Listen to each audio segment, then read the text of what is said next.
गिबियावनो खुलुमग्रोबाय लोगोफोर दिनै नोंथांमोननि खावलायनाय बायदि आङो दिनै आदा मुसुखानाव थांनायनि सिगां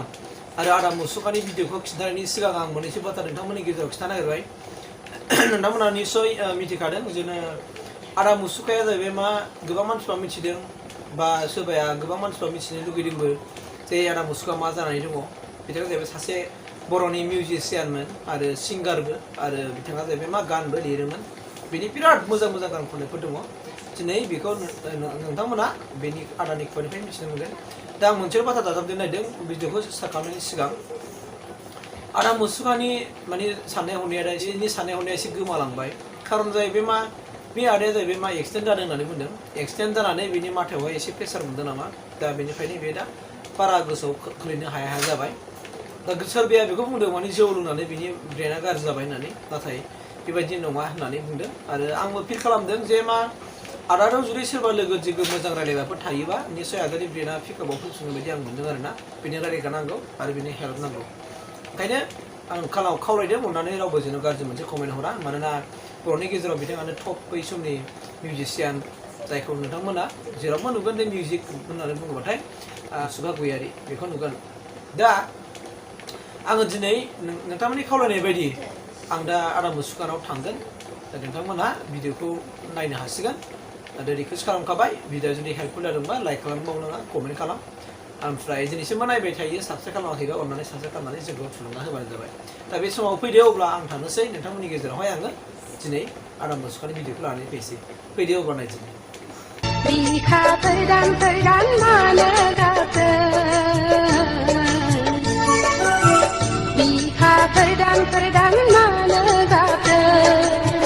गोसोनि खोथाखौ फोरमायलायदों आगै जिउनि जुलिखौ बरायलायदों जुगु जुगु खुगा रुजु साना साना साना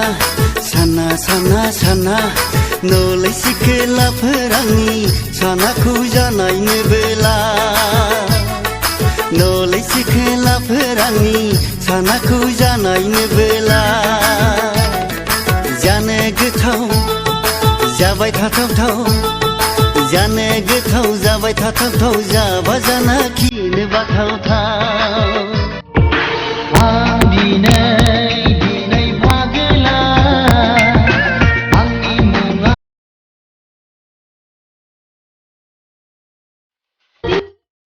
गिबिथारावनो आदाखौ जोङो जोंनि चेनेलाव बरायना लाग्रोबाय आदा दे एकदमबारे दे दा बे समाव साफ्रोम नायगिरि नोंथांमोननि गेजेराव आं बेखौनो फोरमायबाय जे नोंथांमोना होनबाय थादों मुसुखा आदानाव थां होननानै दिनै आङो नोंथांमोननि खावलायनायनि आरो बे खोथाखौ लाखिनो थाखाय आं दिनै आदा मुसुखानाव आं दंफैसै दिनै आदा मुसुखानिफ्राय आं दिनै गोबां बाथ्रा मिथिगोन जे आदा मुसुखाया बबे समनिफ्राय मेथाइ लिरनो लाजेना दिनैसिम बियो बेसेबां मेथाइ खनखो आरो मिउजिक बिथाङा जे आदा जे होयो गोबां मिउजिक होबाय बिनि सोमोन्दै मिथिनो मोनगोन बिनि जोनोम गामिनि सोमोन्दै मिथिगोन आरो परियालनि सोमोन्दै गासैबो बाथ्राखौ आं दिनै नोंथांमोननि गेजेरावहाय आङो लानानै फैगोन दा नोंथांमोना भिडिअखौ मोजाङै जोबजासिम नायलांबानो जाबाय ओमफ्राय आदानि जेनोखि क्रिएटिभिटि पावार बै समनिफ्राय फैनाय नोंथांमोनाबो निस्सय हायोबा आदानिफ्राय एसे सोलोंनानै लाबानो जाबाय दा बे समाव आङो नोंथांमोननि गेजेरावहाय आदानिफ्राय मिथिनानै लानोसै थार बाथ्राफोरखौ थारमाने आदा नोंथ' बै समाव मिउजिक होनाय लोगोसे गान खननायावबो नोंथ' बै समाव बिराद फेमासमोन नङा होमबा जेरै नोङो बर'नि हारिमुआवनो बिराद फेमास जादों गान खननाय मिउजिक खननायाव दा नोङो बबे समनिफ्राय मेथाइ खननाय मिउजिक होबोनायखौ होबोआ आदा आं सिगांथाराव 1982आव एलपि फरायदों एलपिआव बेनिफ्राय आं बेनिफ्रायनो दामदों आं मिडलखौ दामबोदों सिगां मिडलनिफ्राय उनावहाय आङो सिफुं दामदों बेनिफ्राय आङो सेरजा दामदों बेनि उनावहाय गिटार दामदों उनाव आं किबर्ड बायदों दामग्रा किबर्ड टाइटान कर्ड होनो दा दामग्रा गाज्रि जाबाय नंखायनो आं दा ओंखारनो हाला ओरैनो नों आदा खनथारनाय गाना मोनबेसे दोंसे ओरैनो थुलमुल होनो हागोन नामा आं खननाया गासै एसे बुरजा जाबाय दा आं बारा गोसोआव गैजोबला ओरैनो आङो खननाया बिदिनो माबा जाबाय 150 जाबाय नोंथां 150 जाबाय ओमफ्राय मिउजिक होनायफ्रालाय मिउजिक होनायफ्राथ' मिउजिक होनाया बुरजा जाबाय बुहुत बुरजा जाखाबायना औ। माने मिउजिक माने मुसुखा बै समाव आरो बिदि फेमास जादोंमोन ओमफ्राय दा आथिखालावथ' आदाया जेनेबा बिदिथ' माबाथ'खाला दा दामग्रा जाबाय ओंखारनो हाला औ आं दामग्रा मोजां मोनब्ला ओंखारनो हायोमोन आंनाव माबा दं किबर्ड दं कम्पिउटार दं बेजोंनो बानायोमोन आङो मेथाइखौ नोङो सबसे साबसिन खननाय मेथाइखौ गोसोआव दं गैला दा नों खननाय मोजांसिन नों खननाय मेथाइ बिदि गोसोआव दं नामा दोंसे मेथाइ मा मेथाइ बे नामखौ एसे बुंना होनो हागोन नामा बेखौ खननाय आं रेडिअ खनजेननाया औ आं सिगांथाराव आदिया लाना थांदों गुवाहाटियाव बे मेथाइखौ लेखा नायनांगोन दा आं लेखा नायनो दे रेडिअ खननाय आदानि मेथाइआ मा मेथाइ होनदों सैया सैया खालामो नों मानो सुखुवा सुखुवा खालामो नों मानो दुखु दाहा होयो नों आंखौ मेगनाव मोदै उन्दुनाय गैया नोंखौनो साननानै बे आरो जोबोर मोजां मेथाइ बेथ' सना बियो मा सिमाङावहाय बे गाना ओंखारदों बे मेथाइआ औ सना बियो मा सिमाङावहाय सबसे बेस्ट नों मोजां मोननाय मेथाइआ सैया सैया खालामो ना आङो थारमाने बेखौ आदा गौतमनिसो खननाय बायदि मोनबाय थादोंमोन आरोना दा आं जोबोर मोजां मोनबाय आदानि खुगानिफ्राय मिथिबाय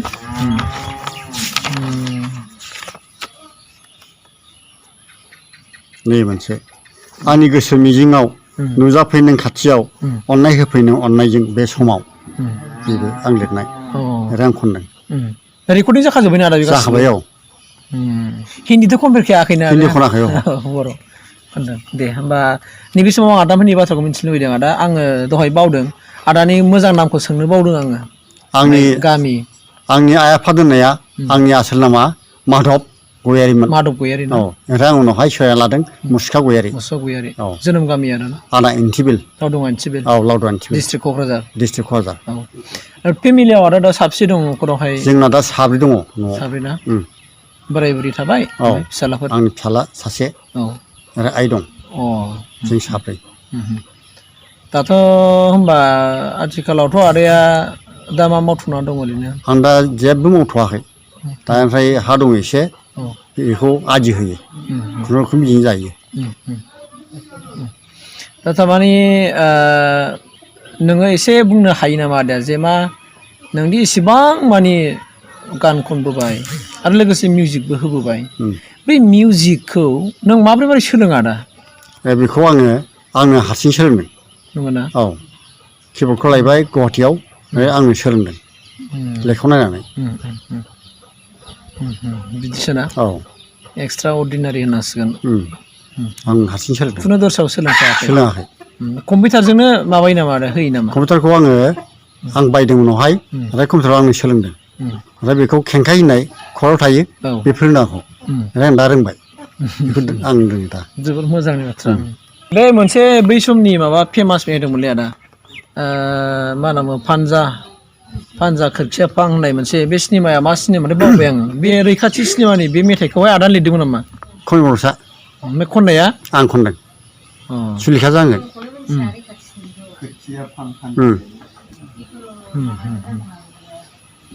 ओमफ्राय नों बै समाव मा आदाया मेथाइ खननाय समाव मेथाइखौ दे बैसोर माखासे सिनेमायाव सोबाय नोंनिफ्राय मा बिसोरो बे समाव मारै लाङोमोन आंनिफ्राय बिसोरो बिनानै लाङोमोन ओमफ्राय ओरैनो एसे एनै होलाङोमोन बिदिनो सोलियोना औ नों आदाया जेब्लानाखि मेथाइ लिरनो लाजेनदोंमोन नोंनि जिउआवहाय अब्ला नोङो मा क्लास फरायखोमोन बा आङो क्लास 7 फरायोमोन क्लास 7आव फरायदोंमोन क्लास 7निफ्रायनो आदानिफ्राय बेबायदि मेथाइ लिरनाय माबाया फैखादोंना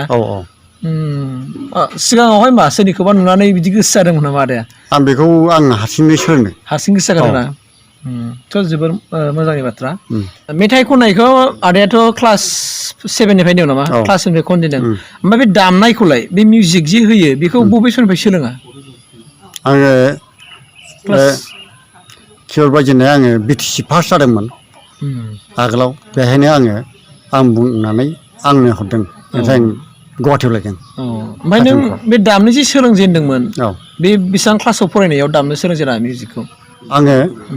आङो दामनायखौ क्लास 5निफ्रायनो सोलोंदों जोबोर मोजांनि बाथ्रा बे समाव आं नोंथांमोननि गेजेराव बेखौनो दाजाबनो नागिरबाय आदानि जेनाखि माखासे क्रिएटिभिटि पावार बेयो जोबोर गनायथाव आरो उन्दै समनिफ्रायनो आदाया दामनाय आरो मेथाइ खननायावहाय जोबोर गोसो गुदुं मानसिमोन आरो जायनि क्लाव आदाया दिनै बे गोसो गुदुंखौ लानानै नाजानानै दिनैसिम माने बै समसिमावहाय दिनैसिम मेथाइबो खनबाय आरो मिउजिकबो होबाय दा बे समाव आदाखौ लोगो मोननानै जों बिराद गोजोननाय मोनबाय आदा बेनिखायनो आं बे समाव जोंनो नैबे समखौ होनायनि थाखाय आं आदानिसिम बिटिआर इनफो स्टुडिअ इउटुब चेनेलनिफ्रायहाय रोजा रोजा साबायखर जासिबाय आरो बेबो नायगिरिफोरनि जेनाखि